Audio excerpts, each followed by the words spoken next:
है जयराम महतो और उन्होंने शिबू सोरेन को लेकर जो यादें आपने शिबू सोरेन को लेकर सदन में जो यादें की उस याद के थोड़ा सा उसका जिक्र कर सकते हैं। जैसे बिल्कुल बिल्कुल मैंने स्पष्ट कहा कि दिसम गुरु को मैंने सुना है, मैंने पढ़ा है, मैंने कहानियों में सुना है। बस एक बार 2019 का चुनाव था, मैं मेरी छात्र जीवन से ही मैं एक अच्छा स्पीकर रहा हूँ। मेरे लेक्चर्स कॉलेज स्कूल में काफ़ी प्रचलित हुआ करते थे, तो मुझे निमंत्रण मिला था कि आप आइए, 2 शब्द रखिएगा। बाकी किसी बड़े बड़े लीडर को भी मौका नहीं मिला था, क्योंकि गुरुजी का मंच था, लेकिन मुझे मौका मिला था और मैंने उस मंच में 2 शब्द रखा था। उसके बाद गुरुजी का आगमन हुआ और मैं फिर मंच के नीचे चला गया, क्योंकि मैं उस समय अकॉर्डिंग उस समय के अनुसार एक छोटा बच्चा था। फिर मैं बातों को रखने के बाद नीचे चला गया। गुरुजी के साथ सामने से मेरी एक ही यादें हैं, जो मोहनपुर तो चाची की है। उसके बाद मैंने उनको केवल किताबों में, कहानियों में, किस्सों में पढ़ा है। तो उस समय आपको याद आता कि 5 साल बाद उनको इसी विधानसभा कौन जानेगा कि 2019 में मैं गुरुजी का कार्यक्रम में हूँ। मैं एक लड़का इसलिए गया हूँ क्योंकि मैं कॉलेज में अच्छा बोलता हूँ, बच्चों को पढ़ाते समय अच्छा लेक्चर देता हूँ। मुझे सभा में बुलाया गया है, एक दिन मैं विधायक के रूप में आऊँगा। मुझे ये सपने में भी अंदाजा नहीं था। अच्छा, आपने जो पारसनाथ पहाड़ पे यार, इससे बड़ा सम्मान और क्या होगा। पारस सोच इमेजिन कीजिए, पारसनाथ की सबसे ऊंची चोटी पर गुरुजी और उनके साथियों की प्रतिमा होगी। एक तो ऊंची चोटी और लगभग 100-150 फीट की प्रतिमा। अरे हम धनबाद से, बोकारो से, गिरिडीह से, रामगढ़ से, जामताड़ा से, देवघर से, कोडरमा से गुरुजी को प्रणाम कर लेंगे। इसीलिए मैं एकदम स्पष्ट कहूंगा, पारसनाथ पहाड़ में गुजरात के लोग जिनका कोई वास्ता नहीं है हमारे आंदोलन से, हमारे राज्य से, उन्होंने 35 को बिल्डिंग बना दिया पारसनाथ में, सारे नियम कानून को ताक में रखकर, पैसे की बदौलत जेब में रखकर। तो गुरुजी को अगर वो मूर्ति बना देंगे तो क्या हर्ज हो जाएगा। बनाए राज्य सरकार, हम समर्थन करते हैं। भारत रत्न देने की जो मांग हो रही है उसका भी समर्थन करते हैं। एकदम गुरुजी को भारत रत्न मिलना चाहिए। कि हम लोग विशेष दिन, खासकर मैं विशेष दिन चयन करूंगा और सूर्या हांसदा के इनकाउंटर पर सीबीआई जांच की बात को बता रहे कि वो एक अपराधी थे, 30 मुकदमे थे। अरे ठीक है, 30 रहे चाहे 30,000 रहे, किन परिस्थितियों में उसको आपने असामाजिक गतिविधियों में संलिप्त करवाया, ये जांच का विषय है। आप खनन का काम करेंगे आदिवासियों की जमीन पर, आप तमाम जो कंपनियां हो बाहर की आएंगी, तमाम अन्य राज्यों की आएंगी, और यहाँ के लोगों को आप मूलभूत सुविधा नहीं देंगे, शिक्षा नहीं देंगे, स्वास्थ्य नहीं देंगे, रोजगार नहीं देंगे, तो हर कोई आवाज उठाएगा। और एसपी ने अंतिम क्या कहा कि उन पर एक रंगदारी का मामला था। अरे रंगदारी की बात करिएगा ना, और रंगदारी पर अगर आप मुकदमा करिएगा ना, तो झारखंड में 90% विधायक कटघरे में होंगे। सब माइंस में, कोलियरी में रंगदारी लेते हैं। क्या लगता है कौन है इसके पीछे पूरे एनकाउंटर? इनके पीछे सफेद पोश लोग हैं, इसीलिए तो कह रहे हैं सीबीआई जांच करे, क्योंकि सीआईडी राज्य सरकार से संलिप्त हो जाएगी, राज्य सरकार के अधीन है। आप सीबीआई जांच की मांग इसीलिए हम लोग लगातार करते आ रहे हैं। इसके अलावा अगर बात करें बरियातू चट्टी और कई जगहों पर आंदोलन चल रहा है, आप भी पहुंचे हुए बिल्कुल बिल्कुल, हम पहुंचे हैं। 24 तारीख को हमारा पतरातू में कार्यक्रम भी है, और बहुत ही पीड़ा का विषय है कि आज केवल ईस्ट इंडिया कंपनी का नाम हटा है। आज उस स्थान को आज की कंपनियों ने ले लिया है, चाहे वो पीटीपीएस रहे, वह त्रिवेणी संगम रहे, वो मगध आम्रपाली रहे, वो एनटीपीसी रहे, इन कंपनियों ने उसका स्थान ले लिया है। आज लूट के नाम को विकास दे दिया गया है। अंग्रेजों के कालखंड में जिसे हम लोग लूट कहते थे, आज उसे विकास के नाम से हस्तांतरित किया गया है।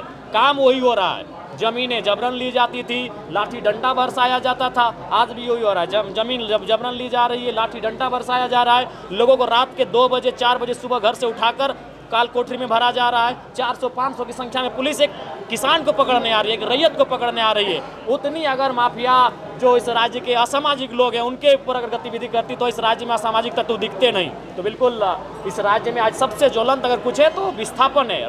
नगरी में विस्थापन का मामला सामने आ रहा है, कोल्हान आप चले जाइए, विस्थापन का मामला सामने आ रहा है। कोल्हांचल की तो बात ही मत करिए।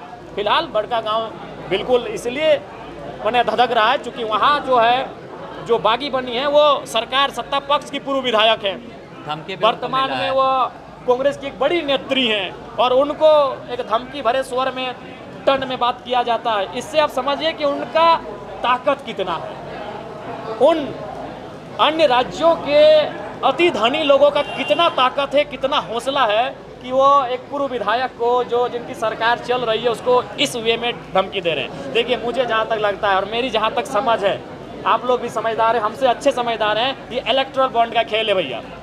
हमें लगता है शायद मंत्री जी चूँकि पार्टी में वो बोलना नहीं चाहती हैं, तो सॉरी माफ़ कीजिएगा, पूर्व विधायक जी, वो पार्टी में उनकी मजबूरी हो सकती है, जयराम महतो की मजबूरी नहीं है। हम उनके पार्टी, उनके हम उनके अपोनेंट भले हैं, लेकिन विस्थापन के मामले में, विस्थापन के दर्द में हम उनके साथ खड़े हैं। अगर और दूसरी बात, ये मसला है इलेक्टोरल बॉन्ड का, हमें लगता है उनका राजनीतिक दल भी उनका सपोर्ट नहीं करेगा, क्योंकि इन राजनीतिक दलों ने इलेक्टोरल बॉन्ड के नाम में जो अभी कुछ दिन पूर्व विवादों में था, सभी राजनीतिक दलों को चंदा दिया है। जब तक कंपनियां राजनीतिक दलों को इलेक्टोरल बॉन्ड के नाम पे चंदा देगी, तब तक रैयतों का गांव उजड़ेगा, तब तक लोग विस्थापित होंगे और विस्थापन की आवाज़ बुलंद करने पर उनको लाठियां मिलेगी, उनको काल कोठरियां मिलेंगी। ये शाश्वत सत्य हो चुका है झारखंड का। चंपई सोरेन 24 नगरी में हल जोतने जा रहे हैं। बिल्कुल, मैं चंपई सोरेन जी के इस कृत्य का समर्थन करता हूं, इसके कार्य की मैं प्रशंसा करता हूं। बिल्कुल होना चाहिए।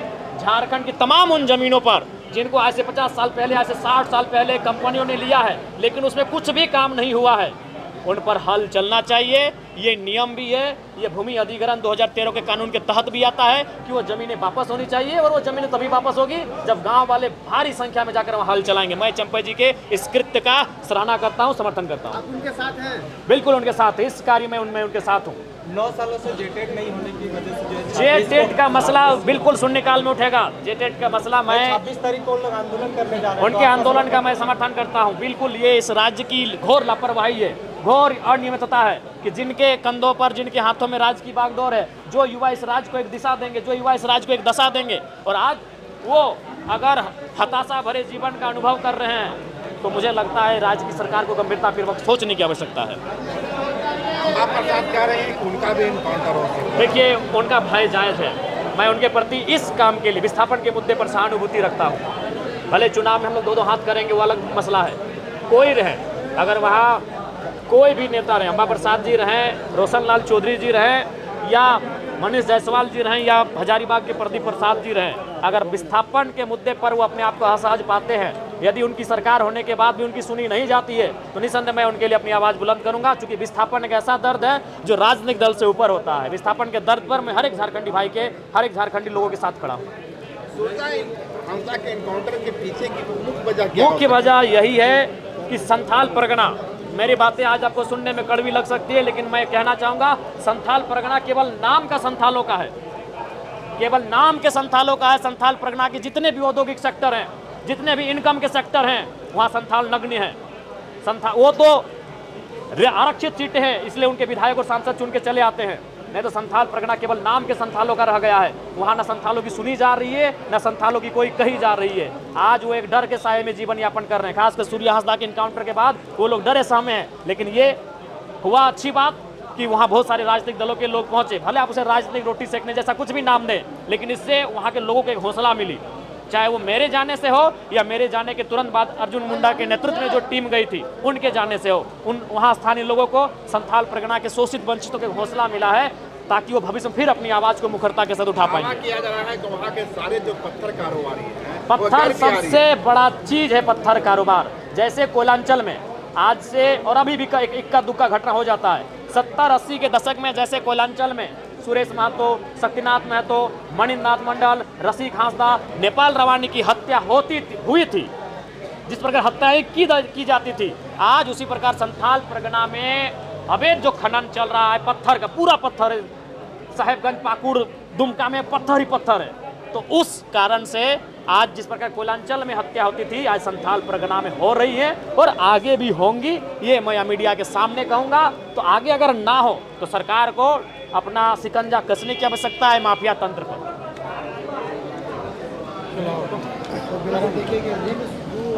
रॉयल इंडिया में आपका स्वागत है। भारत के सबसे विश्वसनीय सोलर मोटर पंप और MPPT कंट्रोलर निर्माता। रॉयल इंडिया का high performance movable trolley solar water pumping system प्रस्तुत है। बेहतर दक्षता के लिए डिजाइन किया गया और आसानी से ले जाने योग्य। सरकारी परियोजनाओं के लिए अनुमोदित देश भर के कॉन्ट्रैक्टर्स और एजेंसियों की पहली पसंद। MNRE द्वारा अनुमोदित, उल प्रमाणित, उद्योग मानकों के अनुरूप स्वदेशी उत्पाद। सार्थक ऊर्जा समाधान के लिए हमारे साथ साझेदारी करें। आज ही संपर्क करें।